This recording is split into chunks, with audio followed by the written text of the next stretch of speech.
নমস্কার। আমি একজন মহিলা যে আপনাদের কাছে কিছু কথা বলতে চাই আমার নিজের এবং পারিপার্শ্বিক, পাড়া প্রতিবেশী, আমার ফ্যামিলি সব নিয়ে কিছু গল্প আপনাদের সঙ্গে শেয়ার করব। গল্প মানে এগুলো প্রায় সত্যি ঘটনা, এর মধ্যে কিন্তু মিথ্যা থাকবে না, এটা আপনারা শিওর থাকবেন। আর আপনাদেরকে বলে যে আমি কথাগুলো বলবো শুধু নয়, আমার একটা ন্যায় বিচার চাই সব কিছুতে। আপনারা সেটা বিচার করে জানাবেন। বিশেষ করে আমার যেটা পার্সোনাল ভিডিও হবে সেটা ন্যায় বিচার করে জানাবেন। এবং যদি পারেন তো চারদিকে ওটা ছড়িয়ে দিন। বিশেষ করে আমি পরের আমার ভিডিওটা যখন থাকবে তখন সেটা বলবো কোন কোন রাজ্যের মধ্যে ছড়াতে হবে।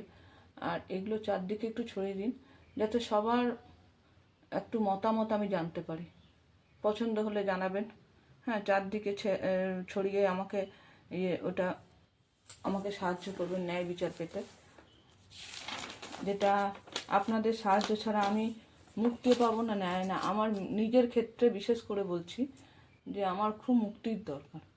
আমার নিজের লাইফটা পুরো শেষ হয়ে গেল। যাই হোক, আপনারা এর জন্য আমাকে একটু হেল্প করবেন। কারণ মানুষের, জনসাধারণের রায়ের উপরে কিচ্ছু নেই। কোনো কোর্ট কাছারি অনেক করেছি আমি, পুলিশ অনেক করেছি। আমার নিজের পার্সোনাল ব্যাপারটা যখন আসবে তখন এর ব্যাপারটা বলে রাখছি এখন থেকে। অনেক করেছি কিন্তু কিছুতেই কিছু ফল লাভ করতে পারিনি। আমি এখন খুব অসুস্থ। আমার ছেলে আছে একটা। তো যাই হোক, সেটার ক্ষেত্রে আপনারা যদি একটু সাহায্য করেন, চারদিকে ছড়িয়ে যদি সাহায্য করেন, তাহলে আমার খুব ইয়ে হবে। এবং আমার প্রতিটা ভিডিও যাতে দেখতে পারেন পরপর, আমি প্রতিটা অংশ আপনাদের তুলে ধরবো, দেখতে পারেন। আপনাদের একটু ভাল লাগবে দেখতে বসে। আর আমারও একটা ন্যায় বিচার, আমি কথা বলতে পারছি না। যাই হোক, আপনাদের ভালোবাসা আর আশীর্বাদ রইল। সাবস্ক্রাইব করে রাখবেন, তাহলে পরপরগুলো চলে আসবে। প্রথমে আমি একটা ঘটনা বলি। আমার বাড়িতে একজন আসেন ভদ্রলোক। আমার মায়ের সঙ্গে দেখা করেন, আমার সঙ্গে দেখা করেন, একটু গল্প করেন। ওনার 2 না 3টে মেয়ে। উনি বলেন যে দেখো, আমার মেয়ের ক্ষেত্রে, আমার মেয়ে হয়েছে বলে আমার কোনো দুঃখ নেই। মেয়ে দুটি সত্যিই খুব ভালো। মানে ছেলেদের বলে ছেলেরা আজকাল এই করে ওই করে, কিন্তু আমি দেখবো ছেলেদের ওরা টপকে যাওয়ার মতো। মা বাবার কাছে থাকে একজন বড়জন, আর তারা ভালো পড়াশোনা করছে, উচ্চশিক্ষিত হয়েছে। বড়জন সরকারি চাকরিও করেন, ছোটজনও বিবাহিত, প্রচুর উচ্চশিক্ষিত, কিন্তু বিবাহিত জীবনে গৃহস্থ ও। তো যাই হোক, তো বলে যে আমাকে আত্মীয় স্বজন, মেয়েদের কত আমাদের হ্যান্ডট্যাগেন সহ্য করতে হয়।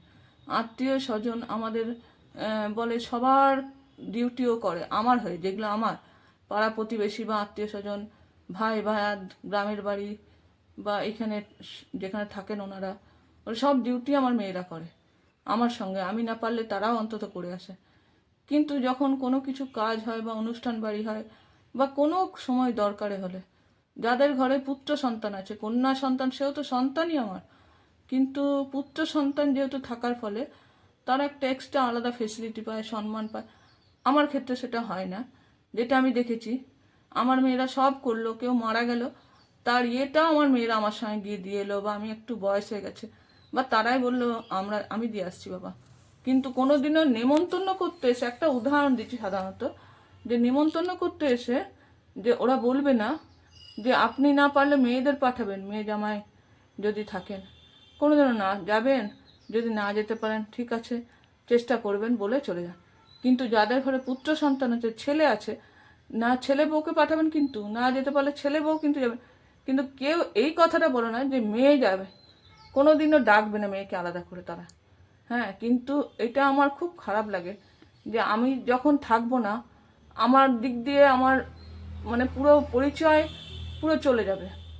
আমরা মেয়ে, আমার ফ্যামিলির দিক দিয়ে, বাইরের দিক দিয়ে, যেটা আমার যে দিকগুলো পরিচিত ছিল সেগুলো, যেহেতু আমার কন্যা সন্তান, সেখান থেকে আমি সব পরিচিতি সব আমার হারাবো।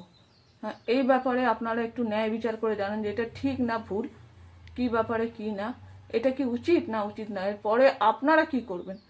যাদের ঘরে কন্যা সন্তান থাকবে তাদেরকে ডাকবেন না, তাদেরকে পুত্র সন্তানের মতনই দেবেন। তারা অধিকারী তো সব কিছুরই, একই তো, তারা সম্পত্তির ভাগ থেকেও অনেকটা বঞ্চিত। ওইটার জন্যই আপনার বললাম নমস্কার, ধন্যবাদ। প্রত্যেকটা ভিডিও আমি পরপর দিয়েই যাচ্ছি, দেখে যাবেন, আমাকে সাহায্য করুন, আর আপনার ন্যায় বিচার আমাদের জানান। ধন্যবাদ।